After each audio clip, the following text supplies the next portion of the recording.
Нина, најпрво добре дојде во ексклузив. Многу ми е драго што припати да гостуваш кај нас и да ја споделиш еве малку другата Нина која што ја криеш во себе. Знам дека постои кај секој уметник таа личност има, која што сака да е умешно да ја скрие од јавноста. Кажи ми, каде ја криеш ти твојата Нина? Јас мојата Нина не сакајки ја кријам, зашто сватив дека добре, тоа е нормално, нели? Don't judge the book by its cover, луѓето, нели? Немаш време секој да те види како што треба, не ни треба секој да те види како што треба. Не мора сите да знаат кој си, што си. Може да се одрази некогаш и не толку добро. Ама битно не ја кријам од себе, мојата Нина. Тоа е според мене најбитно, а другите ако сакаат да ја запознаат Нина, можат, не е дека Нина е затворена за секогаш, само Нина е, нели, на сцена една, на животот друга. Не знам дали знаеш, меѓутоа има една поента извадена од кинезите, мислам дека беа збор за кинезите, дека луѓето има три маски. Една маска за пред широката маса, друга маска пред најблиските кои што ги знаат и една за себе.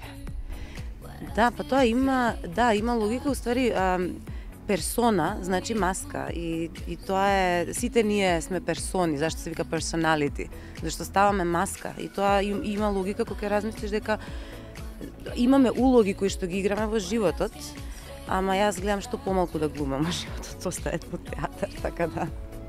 Сигурно се дека не глумиш во приватен живот? Па, веројатно и глумам понекогаш, ама не е као не сакајки тенденциозно, баш напротив, сакам да си остане глумата за театар. Кажи ми направо како си? Јас сум супер.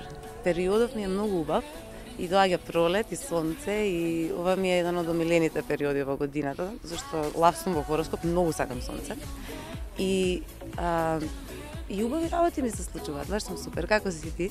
Јас сум прикасна кога ќе видам човек дека се уште се смее, знаеш дека насмевката е мотивација за секого од нас и знам и дека и за нашиот снимател е тоа така.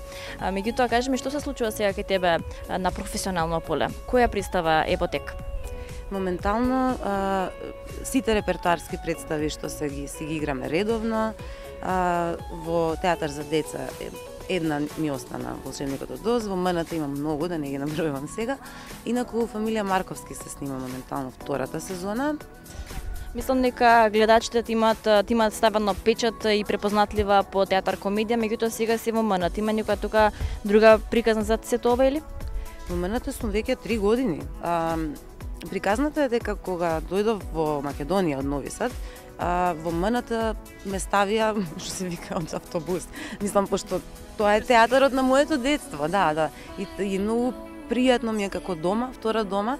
Комедија испадна некако послучајно, тој период, не знам, имаше вработувања, па сите брзаме да се вработиме и требаше кратко да трае комедија, ама испадна 3 години да останам. Во театар комедија на таа сцена имаше разни улоги, меѓутоа сега едно незгодно прашање ќе ти поставам, кој најдобро се бакнува, бидејќи знаеме дека имаше многу убави сцени во театар комедија. Да, најдобро кој се јас. И прашај ме ата на ситино. Прашај ги, баш ме интересира што ќе кажат. Мора да кажа дека сум јас. Дали ти проаѓаат многу луѓе со коментари слични на она што јас тебе ти кажав пред да се запали камерата, а тоа дека навистина можеби со некој момент или сцена во било кој нели театар ти менуваш некого со своето движење, порака која што носиш на таа сцена? Да, тоа е суштината на професијава. Актерот треба да инспирира некого, да го поттикне да размислува за себе, за ако може да се само спознае на некој начин, барем да му некоја мисла вметне за тоа или за општеството, нели, зависи дали е политички ангажиран театар или збориме за некоја психолошка драма. Мислам дека тоа никако не смееме да го изгубиме, а еден период почна малку да се губи суштината, зашто се бавиме со ова.